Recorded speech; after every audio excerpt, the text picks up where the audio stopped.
Hello दोस्तों, आप सभी का फिर से स्वागत है मेरे चैनल ये जीवन है। और आज आपके सामने एक और कहानी लेकर आई हूँ। कहानी बहुत ही इमोशनल है।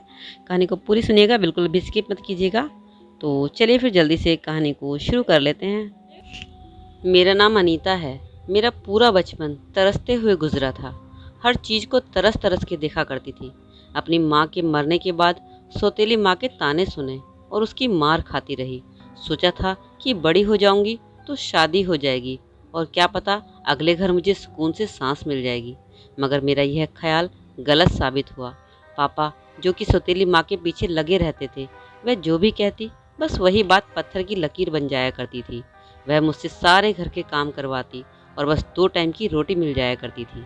क्या ज़िंदगी थी मेरी। मुझे अपनी माँ की बहुत याद आती थी। सोचती थी कि या तो वह वापस आ जाए या फिर मुझे अपने साथ ले जाती तो यह मुश्किल कम से कम मेरी ज़िंदगी का हिस्सा न बन पाती। मेरी एक सहेली थी जो बहुत अच्छी थी और मेरी सबसे अच्छी हमदर्द थी। वह मेरी मौसी की बेटी थी, सीता। मौसी मेरी माँ की दोस्त थी और उन दोनों के बीच सगी बहनों वाली मोहब्बत थी। माँ के जाने के बाद भी वह मुझसे बहुत मोहब्बत करती थी। उनका कहना था कि वह मेरी सगी मासी है। पूरी दुनिया में शायद एक वही थी जिनसे मुझे थोड़ी हमदर्दी और मोहब्बत थी। उनका घर भी हमारे घर के बराबर में ही था। कभी दिल करता तो अपना सारा काम ख़त्म करके मैं उनके पास चली जाया करती थी। मेरी सौतेली माँ ने मुझे स्कूल का मुंह भी नहीं दिखाया था। जब बच्चों को स्कूल जाते देखा करती तो मेरा दिल भी करता कि मैं भी स्कूल जाऊं, लेकिन यह सपना मेरा सपना ही रह रहा था। हाँ, मेरी सौतेली माँ ने मुझे एक हुनर सिखा दिया था और वह था कपड़े सिलाई करने का। इस काम में मैं अच्छी तरह निपुण हो गई थी। मैं हर तरह के कपड़े आराम से सिल लिया करती थी। मोहल्ले की सारी औरतें मुझसे अपने कपड़े सिलवाया करती थी और पैसे मेरी सौतेली माँ को दी जाया करती थी। मुझे पैसों की ज़रूरत भी नहीं थी और ना ही मैंने कभी उनसे मांगे थे। मैं तो बस यही चाहती थी कि वह मुझसे प्यार के 2 बोल बोल दिया करे। लेकिन शायद मेरी किस्मत में प्यार था ही नहीं। मेरी उम्र 20 साल की थी जब मेरे लिए एक रिश्ता आया था। वह मेरी मौसी ने ही ढूंढा था। वह चाहती थी कि मेरी शादी हो जाए ताकि इस नर्क जैसी ज़िंदगी से मेरी जान छूट जाए। रिश्ता हर तरह से अच्छा था, मगर मेरी सौतेली माँ ने मना कर दिया। और फिर मेरी सौतेली माँ ने अपनी बड़ी बहन के बेटे से मेरी शादी करने का सोच लिया था। उनका बेटा कोई काम नहीं करता था। शायद इसलिए वह चाहती थी कि इस नरक से निकलकर मैं दूसरे नरक में चली जाऊं। क्योंकि उनको पता था कि मैं कपड़े सिलाई करती हूँ, जिससे अच्छी आमदनी हो जाया करती थी। सौतेली माँ ने उसी दिन मेरा रिश्ता अपनी बड़ी बहन के घर तय कर दिया था। मुझे जो विश्वास था कि एक दिन मैं इस नरक से निकल पाऊंगी, मगर अब लगता था कि एक नरक से निकलकर दूसरे नरक में डाल दी जाऊंगी। शादी की सारी तैयारी हो गई थी। इसी हफ्ते शादी होनी थी। सीता मासी ने पापा को रोकने और समझाने की बहुत कोशिश की, मगर पापा ने उनकी एक ना सुनी, क्योंकि उन पर तो सिर्फ माँ की बात का ही असर करती थी। मैंने भी कुछ नहीं कहा, बस खुद को हालात के भरोसे छोड़ दिया था। भगवान, अब मेरा तेरे सिवा कोई नहीं है। और फिर अगले हफ्ते ही मेरी शादी हो गई। मेरा नाम किसी और के नाम के साथ जोड़ दिया गया। सारी ज़िंदगी के लिए मुझे किसी और के नाम से जीना था। विदाई का समय भी आ गया। मेरे जाने से इस घर में किसी को कोई फ़र्क नहीं पड़ता था, इसलिए कोई मेरे गले लगकर रोया भी नहीं था। सीता मौसी और मेरी सहेली नेहा मुझे पहले ही मिलकर जा चुकी थी, क्योंकि मेरे पापा की दूसरी पत्नी ने उनको मेरी शादी पर आने का न्योता भी नहीं दिया था। मैं अपनी सौतेली माँ के घर से निकलकर अपने पति के घर आ गई थी। वह घर भी मेरी माँ की सौतेली बहन का था। मैं कैसे यह उम्मीद कर सकती थी कि यहाँ मुझे सुकून मिलेगा, और ऐसा ही हुआ था। मेरी सास ने अगले ही दिन से मुझे काम पर लगा दिया था। वह मुझसे सारे घर के काम करवाती और साथ ही साथ मुझसे सिलाई के लिए करने पर भी मजबूर करती कि तुम लोगों के कपड़े सिला करोगी, क्योंकि सास का कहना था कि तुम्हारे पति का काम अच्छा नहीं है और तुम इस घर को चलाने के लिए हमारी मदद करोगी। उसके बाद कपड़ों का ढेर मेरे आगे लगा दिया जाता था। सारा दिन घर के कामों से गुजर जाता और सिलाई का काम मुझे रात को करना पड़ता था। छोटी छोटी गलतियों पर मेरी सास मेरे ऊपर हाथ भी उठाया करती थी और अलग से मेरे पति को मेरे खिलाफ भड़काया भी करती थी। मेरा पति भी मेरे पापा की तरह ही था। जैसे पापा अपनी दूसरी पत्नी की बातें मानते थे, वैसे ही मेरा पति अपनी माँ की बातें माना करता था। वह भी उनकी बातों में आकर मुझ पर हाथ उठाता, मारता, पीटता और मुझे सब सहन करना पड़ता था, क्योंकि मेरे आगे पीछे बोलने वाला कोई नहीं था और ना ही कोई ऐसा ठिकाना था जहाँ मैं चली जाती। मैं सोचती थी कि अब सारी ज़िंदगी इन 2 बहनों के जुल्म ही सहन करती रह जाऊंगी। काश कि कोई हल होता। क्या मेरी ज़िंदगी कभी आसान होगी? ऐसा क्या करूं जो सब अच्छा हो जाए? मेरी हिम्मत अब जवाब देने लगी थी। मैं थक गई थी काम करते करते और पति की मार सहते सहते। बदले में मुझे क्या मिलता था? 2 समय का खाना। मैंने कोई इतना बड़ा पाप नहीं किया था कि मुझे ये सज़ा मिल रही थी। मैं क्या करूं? पति जैसा भी था, मगर उसको मेरी ढाल बनना चाहिए था। मुझे दूसरों से बचाना चाहिए था। वह भी अपनी माँ के साथ मिलकर मुझ पर जुल्म करता था। मुझे अपनी ज़िंदगी में खुशी आने की कोई उम्मीद नहीं नज़र आ रही थी। ऐसा लगता था कि जैसे ज़िंदगी से खुशियाँ रूठ चुकी हैं। अपनी ज़िंदगी बदलने के बजाय मैंने अपने इसी दुख भरी ज़िंदगी से समझौता कर लिया था। मेरी सास ने मेरे घर से निकलने पर पाबंदी लगा दी थी। मेरी शादी को 3 महीने गुजर चुके थे और यह 3 महीने मैंने किस मुश्किल से गुजारे थे, यह मैं ही जानती थी। रातों को जाग जाग कर लोगों के कपड़े सिलाई करती और दिन भर घर के काम किया करती थी। मेरी इतनी मुश्किल ज़िंदगी तो अपने घर में भी नहीं थी जितनी यहाँ हो गई थी। पापा एक बार भी मुझसे मिलने नहीं आए थे। मैं भी इसी उम्मीद में थी कि शायद वे कभी आ जाएं, शायद उनको कभी मेरा ख्याल आ जाए, मगर ऐसा नहीं हुआ था। फिर एक दिन मेरी सहेली नेहा मुझसे मिलने के लिए आ गई। वह तो भगवान का शुक्र था कि मेरी सास उस दिन घर पर नहीं थी। वह मेरे पति को साथ लेकर कहीं गई हुई थी। नेहा को देखकर तो जैसे दिल को एक सुकून सा मिल रहा था। इतनी खुशी कभी नहीं हुई थी जितनी उसे सामने देखकर हो रही थी। वो मेरी बचपन की सहेली नहीं, मेरी बहन भी थी। उसने मेरा उतरा हुआ चेहरा देख लिया था। पता तो उसे पहले से ही था कि मैं खुश नहीं हूँ, क्योंकि उनको पता था कि मेरी सास पापा की दूसरी पत्नी की बहन ही तो है। भला वह मेरे साथ अच्छा व्यवहार कैसे कर सकती थी? मगर मुझे देखकर उसे और विश्वास हो गया था। मेरे मार के निशान छुपे हुए नहीं थे। इन्हीं इनकार के बावजूद उसे सारी सच्चाई का पता चल गया था। फिर मैंने भी उसे सब सच सच बता दिया। मेरी बातें सुनकर उसका गुस्सा 7वें आसमान पर पहुंच गया था। अगर उस समय मेरी सास और पति घर पर होते तो किसी एक की जान ही ले लेती। उसका कहना था कि वह अभी घर जाकर मेरे पापा को सब सच बता देगी और फिर वह खुद ही उनको देख लेंगे। मगर मैंने उसे रोक दिया और कहा, अगर पापा को मेरी इतनी ही चिंता होती तो वह कभी भी मेरी शादी इस घर में ना करते और कम से कम एक बार तो आकर मेरा हालचाल पूछते। मगर वह तो एक बार भी नहीं आए और उनको बताने से क्या होगा? वह क्या करेंगे? बल्कि उनको बताने से तो उल्टा ये नुकसान होगा कि मेरी सौतेली माँ को पता चल जाएगा और फिर वह मेरी सास को बताएगी और फिर इनको फिर से मौका मिल जाएगा मुझ पर हाथ उठाने का। नेहा कुछ देर तो सोचती रही। फिर उसे भी यही लगा कि मैं जो कह रही थी वो सच है। ऐसा होना ही था। ऐसा करने से मेरी ज़िंदगी और भी नरक बन जाती। फिर वह कहने लगी कि समस्या का कोई ना कोई हल तो निकालना ही पड़ेगा। मैं तुम्हें इस तरह नहीं छोड़ सकती। फिर अचानक नेहा ने कुछ सोचकर मुझसे कहा कि तुम अपनी सास का एक सूट मुझे लाकर दे दो। मैं उसे अपनी सास का एक पुराना सूट लाकर दे दिया जो मेरी सास बहुत कम पहनती थी। उसने वह सूट अपने बैग में रख लिया और मुझसे कहा कि कल तक का इंतज़ार करो, बस फिर सब कुछ ठीक हो जाएगा। वह कपड़े लेकर जा चुकी थी और मैं इसी सोच में बैठी थी कि भला मेरी सास के पुराने कपड़ों से सब कुछ कैसे ठीक होने वाला था। एक दिन गुजरा था जब वह दोबारा आई और उसने जल्दी से मुझे मेरी सास का वही सूट दिया जो मैंने उसे उस दिन दिया था। उसने मुझे वापस कर दिया और कहा कि अब जब भी तुम्हारी सास तुम्हें मारने लगे फौरन कमरे में जाकर यह कपड़े पहन लेना। फिर देखना तुम्हारी सास तुम्हारे पैरों में गिर जाएगी और तुमसे माफ़ी मांगने लगेगी। उसने इतना ही कहा और जल्दी से वहाँ से चली गई थी, क्योंकि मेरी सास किसी भी समय घर आ सकती थी। मैंने भी उसे नहीं रोका था और कपड़े लेकर कमरे में भी छुपा कर रख दिए थे। दिल में एक डर भी था कि अगर मेरी सास को इस बारे में पता चला तो वह क्या करेगी। मुझे अपनी जान जाती महसूस हो रही थी। मगर नेहा का कहना था कि हिम्मत से काम लेना। मैंने कोशिश करके खुद को नॉर्मल ही रखा कि कहीं मेरी सास को मुझ पर शक ना हो जाए। वह बहुत ही तेज़ और चालाक थी। वह तो इंसान को देखकर ही पहचान लेती थी कि किसके दिलो दिमाग में क्या चल रहा होगा। इसलिए मैं उनसे छुपाती रही। फिर इसी तरह और इसी में मेरी भलाई भी थी। सारे दिन का काम करने के बाद मैं आराम करने के लिए लेट गई। आज सास ने मुझे कुछ भी नहीं कहा था। मैं तो इसी इंतज़ार में थी कि मेरी सास मुझे कुछ कहे और मैं जल्दी से वह सूट निकाल कर पहन लूँ। आखिर उस सूट का क्या चमत्कार है, मैं भी तो देखूं। लेकिन मेरी सास ने मुझे कुछ भी नहीं कहा। मैं भी खामोशी से फिर अपने कामों में लग गई। पहले मैं भगवान से प्रार्थना करती थी कि मेरी सास का गुस्सा कंट्रोल रहे और वह मुझ पर हाथ ना उठाए। लेकिन आज मैं खुद ही भगवान से प्रार्थना कर रही थी कि मेरी सास गुस्सा करे और मैं वह सूट पहन लूँ। आखिर देखूँ तो सही होता क्या है। मगर आज वह सारा दिन चुप रही, लेकिन मुझे पता था वह एक दिन से ज़्यादा ऐसे नहीं रह सकती। अगले दिन वह ज़रूर कुछ कहेगी और ऐसा ही हुआ। अगले दिन सुबह नाश्ते के बाद वह बोलती जा रही थी। उन्हें न जाने किस बात पर गुस्सा आ रहा था जो वह मुझ पर निकालने के लिए बेचैन थी। और आज जैसे ही वह मुझे मारने के लिए आगे बढ़ी तो मैं अपने फ़ौरन कमरे में भाग गई और वह सूट पहन लिया।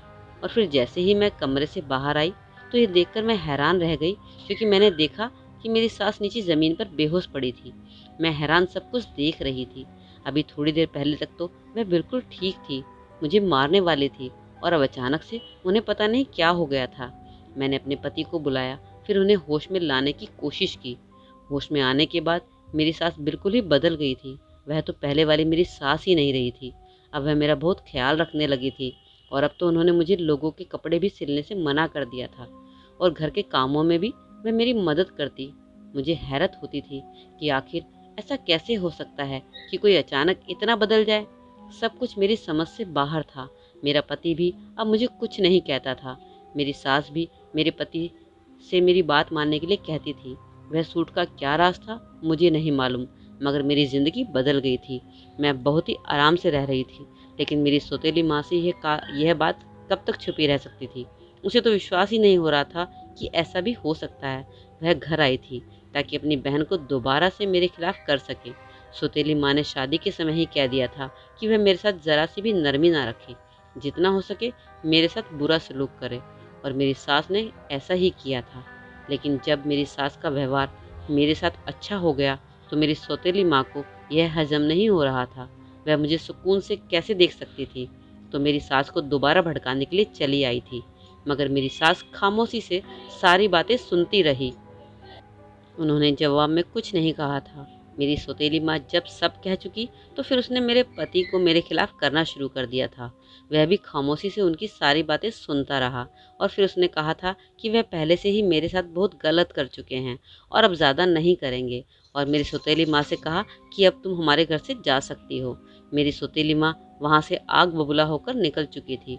उनको तो अपने कानों पर विश्वास ही नहीं हो रहा था कि अब उसे घर से निकाल दिया गया है।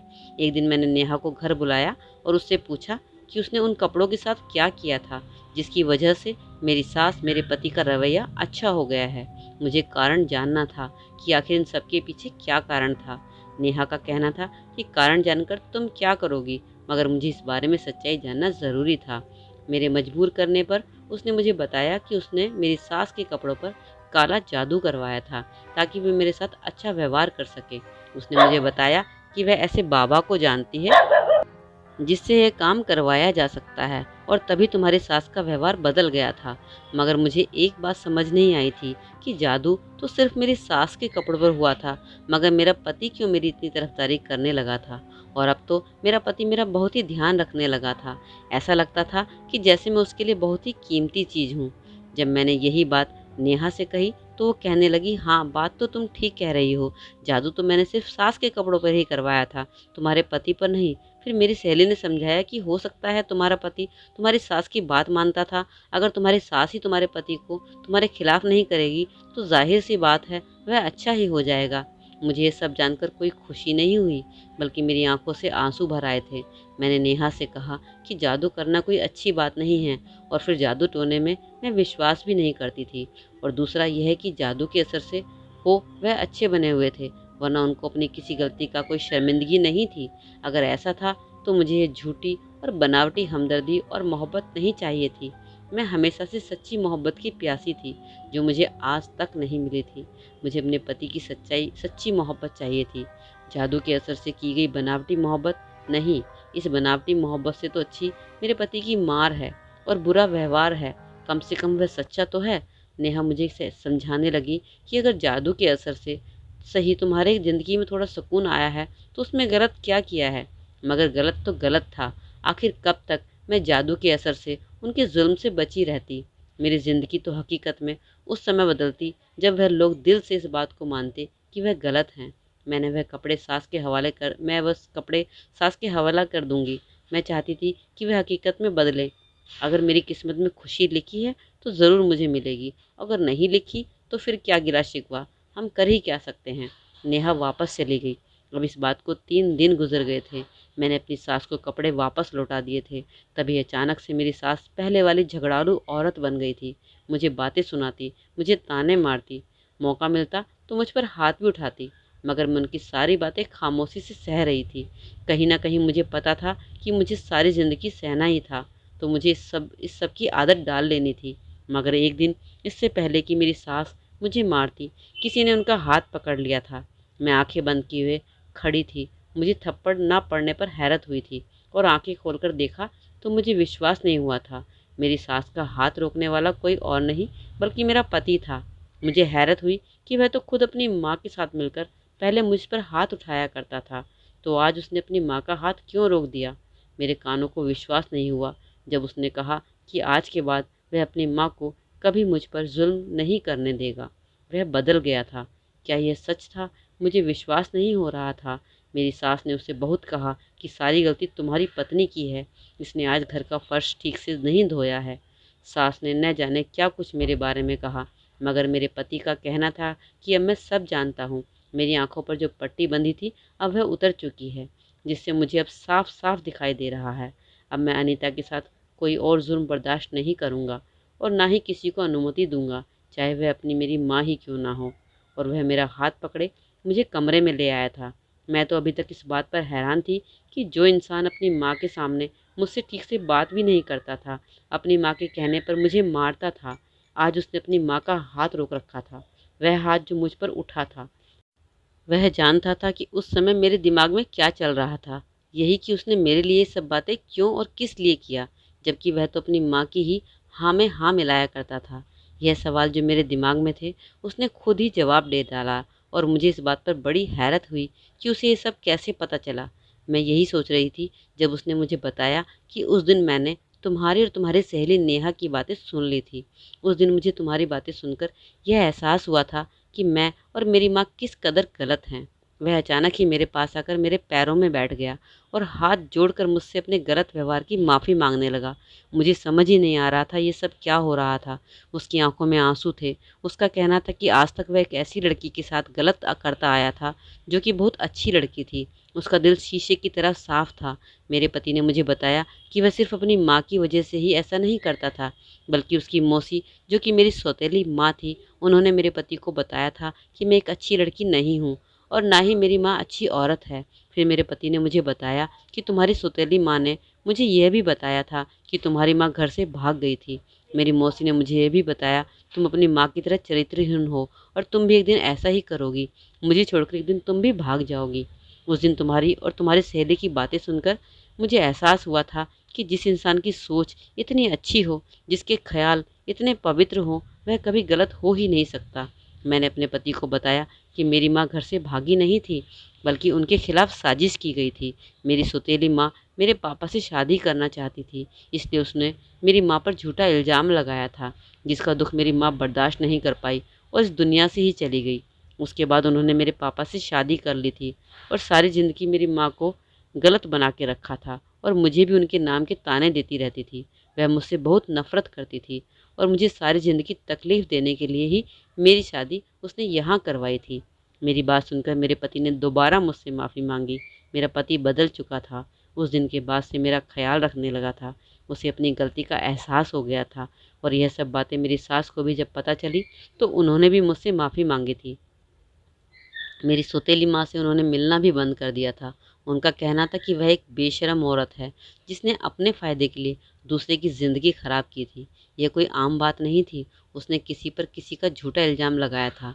पापा को यह बात जब पता चल गई थी और वह भी सारी ज़िंदगी मेरी मरी हुई माँ को गलत समझ रहे थे, जिसकी वजह से मुझसे वो दूर भी हो गए थे। अब वह भी बहुत शर्मिंदा थे। उनका कहना था कि उनके अंदर मुझसे माफ़ी मांगने की भी हिम्मत नहीं है, मगर मैंने अपने पापा को माफ़ कर दिया था। वह जैसे भी थे मेरे पापा थे। मगर मेरी सौतेली माँ अब भी नहीं बदली थी, लेकिन मुझे अब उनकी बिल्कुल भी परवाह नहीं थी। आज मैं अपने घर में खुश हूँ। मैंने इतने साल भगवान का नाम लेकर सफ़र किया था और मुझे उसी का फल मिल गया था।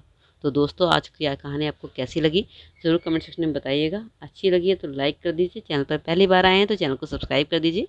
मिलते हैं एक नई कहानी के साथ अगले वीडियो में। तब तक के लिए अपना ख्याल रखें।